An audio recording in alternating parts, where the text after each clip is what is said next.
Saudara, Anda menyaksikan Breaking News Kompas TV terkait pra-peradilan gugatan penetapan tersangka Peggy Setiawan dalam kasus pembunuhan Vina dan Eki yang dilanjutkan dengan agenda sidang yakni membacakan jawaban dari Polda Jawa Barat atas gugatan dilayangkan oleh kuasa hukum Peggy. Kami masih bersama dengan Kudri Sitompul, Pak Akar Hukum Pidana. Kita akan bertanya, Bapak, ini sudah berjalan kurang lebih hampir 2 jam dari awal sidang dimulai. Apa yang bisa Bapak lihat? Karena tampaknya panjang sekali nih yang dibacakan oleh tim hukum Polda Jawa Barat. Iya, jadi panjang karena membacakan isi keterangan saksi-saksi di dalam BAP yang dituangkan di dalam putusan. Itu mestinya kan nggak usah terlalu detail ya, dia bacakan bahwa ini. Tapi yang mesti dipahami bahwa apa yang disampaikan ini kuasa hukum dari Polda ini bukannya bukti saksi, bukan alat bukti saksi, tapi alat bukti surat. Ya, jadi kan menurut pasal 18 KUHP itu ada 5 alat bukti, ya kan, saksi, surat, ahli, petunjuk, dan keterangan terdakwa. Nah, ini adalah alat bukti surat. Ya, syarat bukti surat yang memang menurut menurut teorinya putusan pengadilan itu adalah bukti yang sangat kuat, ya. Tetapi mesti difahami lagi, bukan keterangan saksi, kecuali orang-orang itu didengar tersendiri, ya, dibuat BAP-nya untuk sebagai tersangkanya si Peggy gitu. Baru itu dia adalah keterangan saksi.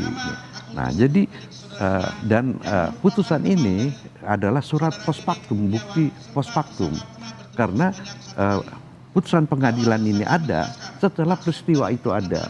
Nah, mestinya bukti surat yang kuat itu, ya kalau itu adalah surat itu ada sebelum peristiwa, atau pada saat peristiwa, atau beberapa saat setelah peristiwa. Ya, ini kan udah lama sekali post factum, jadi mungkin nilai pembuktian itu sangat lemah sekali.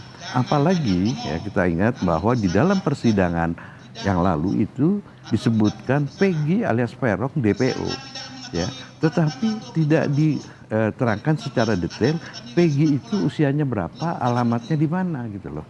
Nah, ini kan nggak ada, cuman kalau kita baca, kebetulan saya sudah baca gitu ya, tidak dijelaskan. Nah, kenapa pengadilan itu tidak menjelaskan? Karena hakim itu mengutip keterangannya surat jaksa.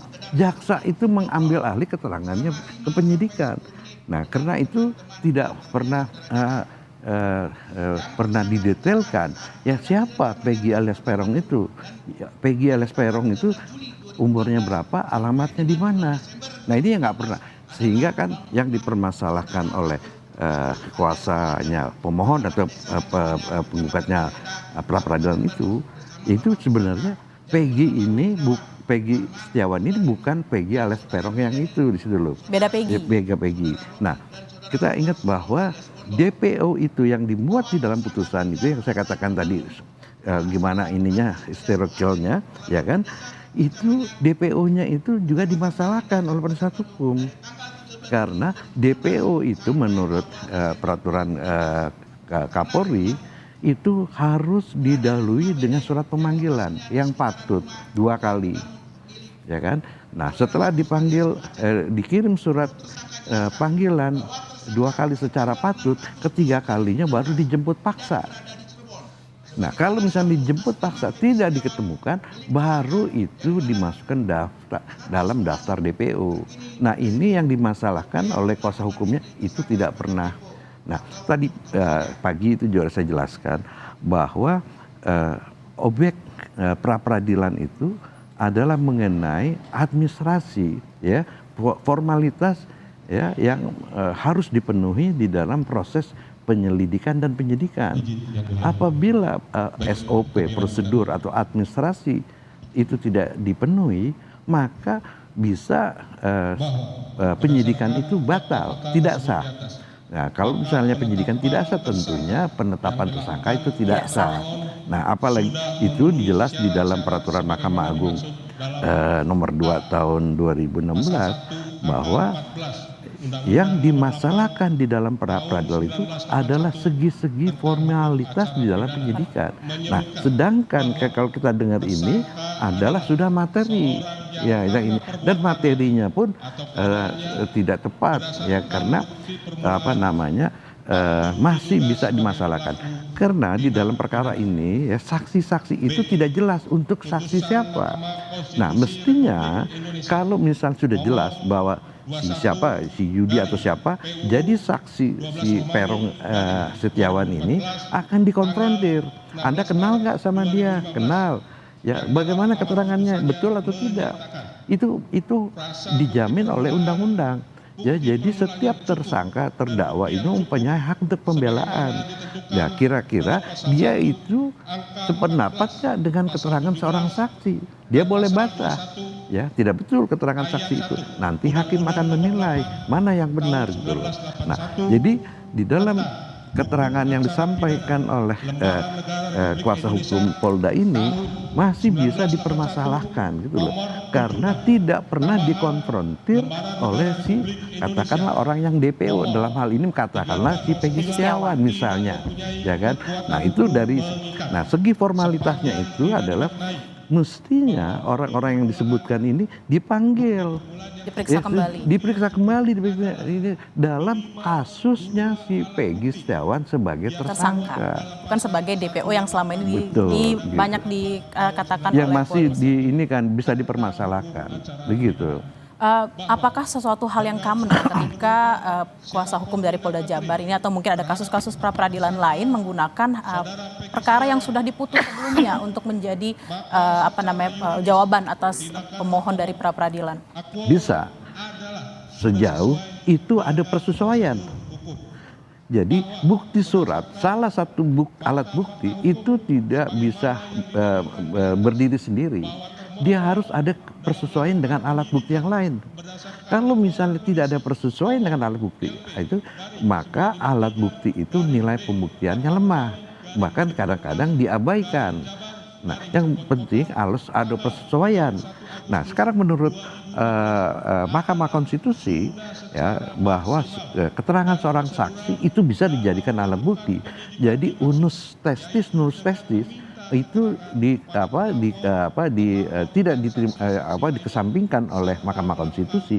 Bisa saja ya satu orang saksi mempunyai alat bukti yang lain asal dia berhubungan, berkaitan dan berkesesuaian dengan alat bukti yang lain atau dengan fakta-fakta yang terjadi dalam peristiwa itu. Misalnya dikatakanlah tidak bersesuaian dengan ahli, tidak sesuai dengan keterangan saksi, tidak sesuai dengan bukti surat, tetapi dengan fakta-fakta di tempat persidangan atau di dalam peristiwa itu ada berkaitan, maka keterangan satu orang saksi itu bisa menurut Mahkamah Konstitusi.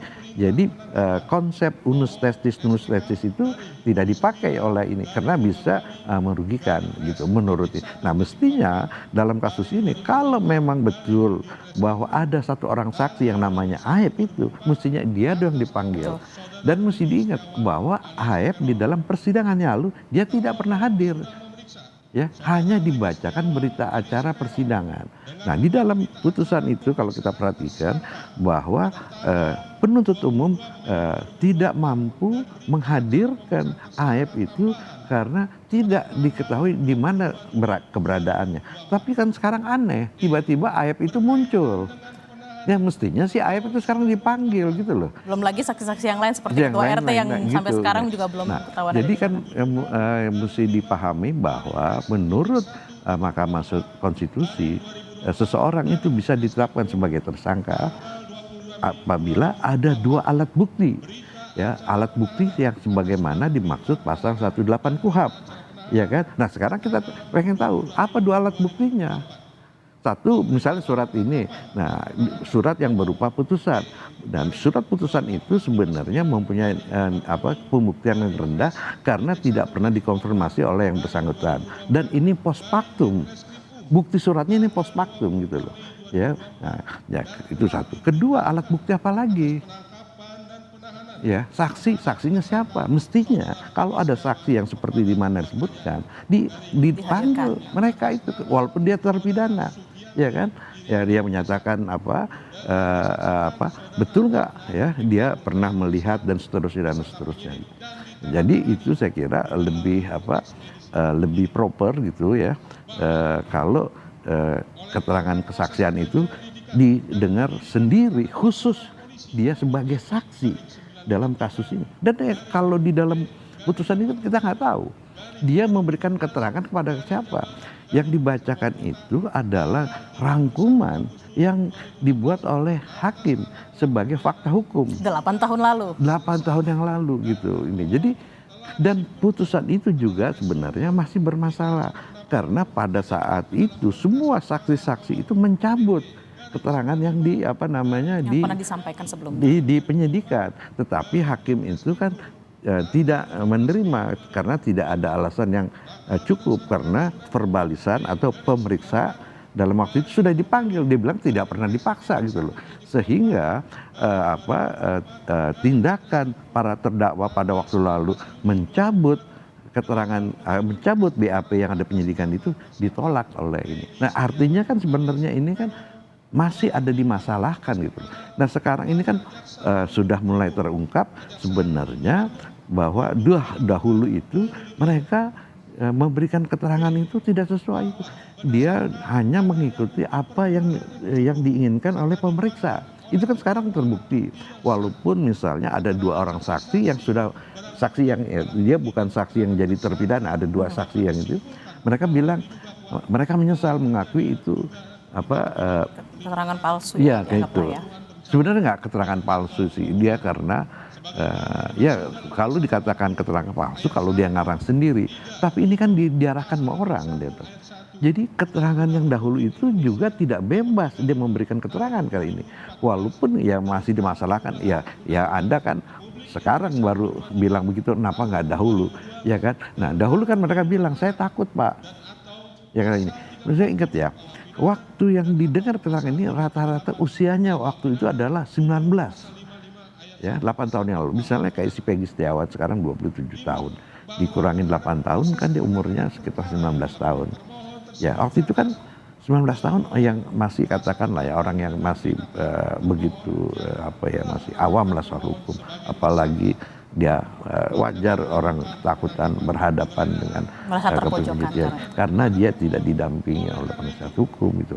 Nah, jadi saya kira itu banyak masalah-masalah yang bisa dipermasalahkan di dalam ini. Misalnya juga ya kan apakah penyidikan atau pemeriksaan keterangan saksi-saksi itu sudah sesuai dengan aturan.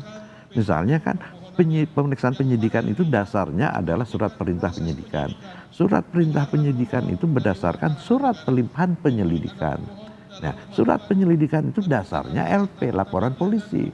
Nah, yang faktanya terjadi, mereka ditanya dulu sebagai saksi, baru LP-nya dibuat. Nah, ini sekarang akan menjadi jelas betul nggak cerita seperti itu. Nanti kita bisa lihat kalau misalnya bukti-bukti pemanggilan, penetapan sprindik dan macam-macam itu kan nanti akan dilihat di persidangan pra peradilan. Betul nggak ini backdated atau enggak? Baik, terima kasih Pak Kudri Sitompul.